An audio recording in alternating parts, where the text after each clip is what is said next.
अब हम लोग देख लेते हैं फार्मूला के बारे में। बिना फार्मूला के हम कोई भी प्रश्न हल नहीं कर सकते। ये सिर्फ आपके लिए नहीं है, ये मेरे लिए भी है। मुझे भी जब भी प्रश्नों को हल करना होता है तो मैं सबसे पहले फार्मूला को याद करता हूँ। अगर मेरे से फार्मूला याद हो जाता है तभी मैं प्रश्नों को हल कर पाता हूँ, वरना मैं भी प्रश्न को हल नहीं कर पाता।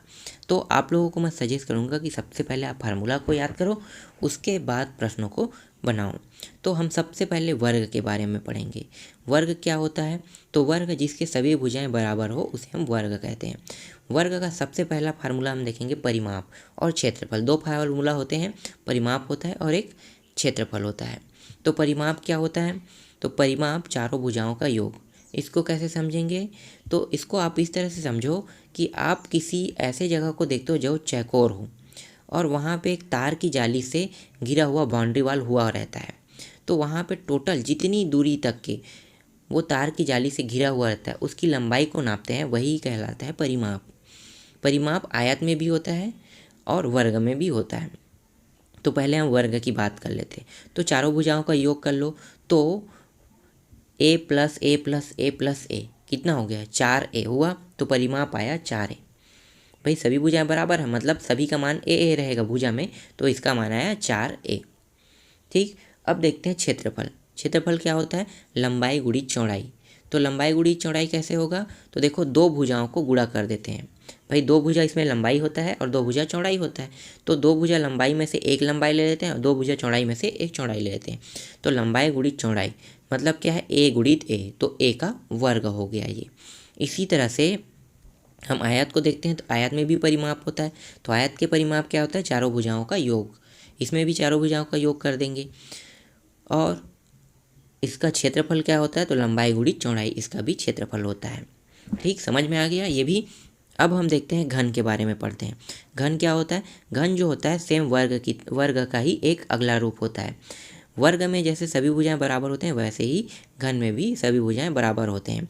इसका जो सूत्र होता है, इसमें जो होता है वो है संपूर्ण पार्श्व और पृष्ठ का क्षेत्रफल। ये क्या होता है संपूर्ण पार्श्व और पृष्ठ का क्षेत्रफल? तो देखो एक तो संपूर्ण पृष्ठ का क्षेत्रफल होता है और एक संपूर्ण पार्श्व और पृष्ठ का क्षेत्रफल होता है। तो हमें पहले देखना है संपूर्ण पार्श्व और पृष्ठ का क्षेत्रफल। तो आप एक घर में हैं, ठीक है, उस घर में देखना 4 दीवार रहते हैं। उस 4 दीवार है और नीचे में क्या है? एक जमीन स्तर है और एक ऊपर में छत है। तो जो 4 दीवार दिखाई दे रहा है आपको, ठीक है, तो उसी को हम कहते हैं पार्श्व और पृष्ठ।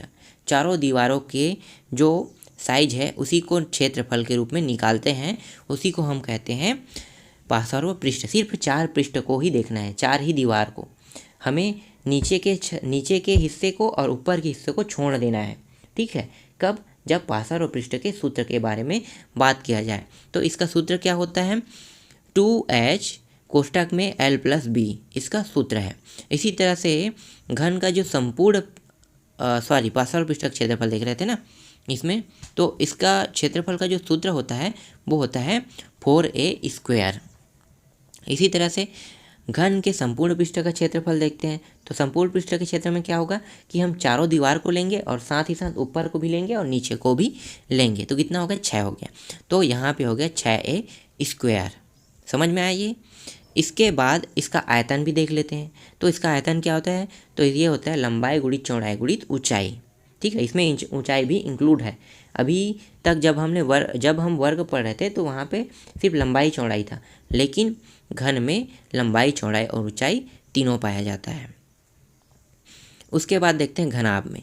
घनाभ के पार्श्व और पृष्ठ का क्षेत्रफल क्या होता है? तो पार्श्व और पृष्ठ का क्षेत्रफल आप समझ गए होंगे क्या होगा? चारों दीवार का क्षेत्रफल हम देखेंगे, उसी को पार्श्व और पृष्ठ कहते हैं। तो इसका जो सूत्र है वो है 2h कोष्टक में l प्लस बी होता है। और घनाभ का आप संपूर्ण पृष्ठ का क्षेत्रफल देख लेते हैं। संपूर्ण पृष्ठ का क्षेत्रफल क्या होता है? अब हम चारों दीवार के साथ ऊपर और नीचे हिस्से को भी लेंगे। तो कितना हो गया? 6 हो गया, ठीक है। लेकिन इसको कैसे लिखेंगे? तो इसका जो सूत्र होता है वो होता है 2 कोष्टक में L B plus L H plus B H. इसका मतलब क्या है? लंबाई चौड़ाई प्लस लंबाई ऊंचाई प्लस चौड़ाई ऊंचाई, ठीक, ये इसका सूत्र होता है। और इसका आयतन क्या होता है? तो इसका आयतन होता है लंबाई गुणित चौड़ाई गुणित ऊंचाई, इसका आयतन होता है। तो इतना आपको याद रखना है, इन प्रश्नों को हल करने के लिए।